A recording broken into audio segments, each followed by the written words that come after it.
bien, esta noche vamos a analizar, bueno, pues cómo se encuentran las campañas a menos ya de un mes, ¿verdad?, del día de la elección. Precisamente para conversar sobre todo, sobre lo mucho que ha pasado. Esta noche nos acompaña el doctor Paulino Arellanes, catedrático de la Escuela de Ciencias Políticas de la Benemérita Universidad Autónoma de Puebla. Doctor, bienvenido. Muchas gracias de nueva cuenta. Al contrario. Aquí. Muchas gracias por acompañarnos. Pues bueno, ya nos quedan, pues a grosso modo, unas 3 semanas más de campaña, ¿verdad? Un poquitín más. ¿Cómo ve usted que ya se va perfilando? Pues sí, efectivamente, el mapa electoral ha cambiado, se ha modificado. Según la mayoría de los analistas, sobre todo que se dedican a las encuestas, todo indica que Peña Nieto sigue en la puntera, le sigue López Obrador, y en tercer lugar cayó Josefina Vázquez Mota, y el último Cuadri, como bien sabemos. Hasta ahí va bien. No deja de haber otra vez escándalos, como bien sabemos, pero bien sabemos que también puede ser parte de las estrategias entre los contrincantes, eso está clarísimo. Hasta que no hay una verdadera investigación, no podemos hacer especulaciones. Y esta guerra sucia, bien sabemos que es parte de la política, o de la cultura política de los mexicanos, y más aún de los políticos propiamente dichos, ¿no? Pero que lamentablemente sí afecta a la sociedad, porque la sociedad quiere de alguna manera todavía más propuestas concretas, y sobre todo a estas alturas ya quiere no solamente propuestas, sino el cómo, con qué mecanismos, con qué instrumentos. Por ejemplo, no podemos dejar de mencionar una serie de elementos o de factores, o temas si se quiere, que no han tocado. Por ejemplo, el problema del federalismo, el municipio, ¿qué van a hacer con el municipio?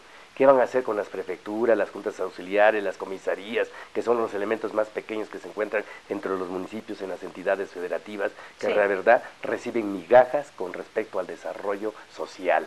Y obviamente esto afecta a todo llamado, al universo llamado el país México, ¿no? Tenemos el problema de la deuda externa, tenemos el problema de la deuda interna, tenemos el problema del medio ambiente. Si bien gravísimo, que si bien es cierto que hay propuestas de México en los foros internacionales y que nos aplauden, y hay una buena ley ecológica en nuestro país, y Cuadri se encumbra se encumbra porque, bueno, tiene la experiencia supuestamente medioambiental, pero habría que ver los antecedentes cuando estuvo al frente del Instituto Ecológico, que son bastante graves de corrupción. Bastante negativos. Negativos, efectivamente. Entonces, medio ambiente, que tiene que ver con ecología, desechos tóxicos, ¿verdad? Ríos, agua, etcétera, etcétera, ¿no? Que tiene que ver con nivel de vida.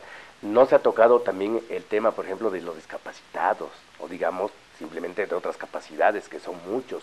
¿Qué pasa con la salud, sobre todo, por ejemplo, con respecto a las enfermedades terminales que ya son fuertes en este país? El cuidado de las personas de la tercera edad. Este es un país que va a tener dentro de unos años una cantidad importantísima de personas en tercera edad. Tan es así que precisamente la juventud que hoy no tiene empleo, no tiene, por lo tanto, una plataforma financiera que a su vez esté apoyando la tercera edad. Y esa es la razón por la cual tiende a desaparecer jubilación, pensiones o cosas por el estilo, que ese es en el fondo parte de la reforma también laboral, que no se ha tocado en una manera verdadera, ¿no? Tenemos también el otro problema, ya dije de los capacitados, pero por ejemplo tenemos el problema del campo. No, el campo está abandonado. Abandonado. Totalmente, ¿no? Sin inversión nacional, sin inversión extranjera, etcétera. Importamos al contrario, comida, importamos maíz. La dependencia alimentaria a la que hemos caído totalmente. Ahora, en política exterior, solamente AMLO, ¿verdad? López Obrador tiene un proyecto en política exterior. Nomás que no lo da a conocer porque no le dan chance de explayarse, pero no porque queramos inducir al voto hacia él, pero sí se necesita política exterior hacia África, hacia Asia, hacia Europa, y no solamente hacia Estados Unidos, porque tenemos una dependencia brutal económica, política, cultural con Estados Unidos. Efectivamente, somos vecinos. Hay muchos temas de estos que está usted comentando que aparentemente van a formar parte del segundo debate. Así es. Y que ya va a tener un formato, al parecer, un poquito más suelto, más relajado, que va a permitir a los candidatos poder expresar todos sus planteamientos. Esperemos que sea así, porque la verdad, yo creo que al mexicano a estas alturas del partido ya no le interesa esta situación de guerra sucia. Así es. Lo que necesitamos son soluciones. Sí, porque finalmente la guerra sucia es como una pelea de box, ¿no? A ver quién pega primero, quién pega más fuerte, quién da el gancho al hígado o quién da el knockout. Y no, ya eso no. Nos interesa finalmente que se solucionen los problemas, ¿no?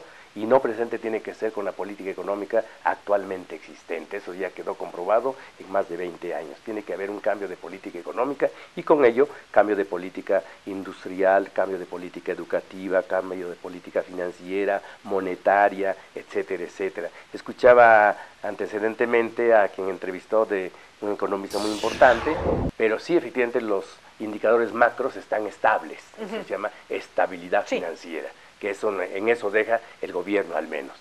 Pero no radica eso la verdadera economía real. No. La verdadera economía real radica, al menos en este país, en la micro, pequeña y mediana empresa, que es la que todavía sigue ofreciendo el mayor número de empleos, ¿no? Y hablamos de empleo con la subrayado. No estamos hablando de subempleo o de un empleo de 2 horas como lo tiene registrado ante el IMSS, el gobierno federal, porque eso es un engaño.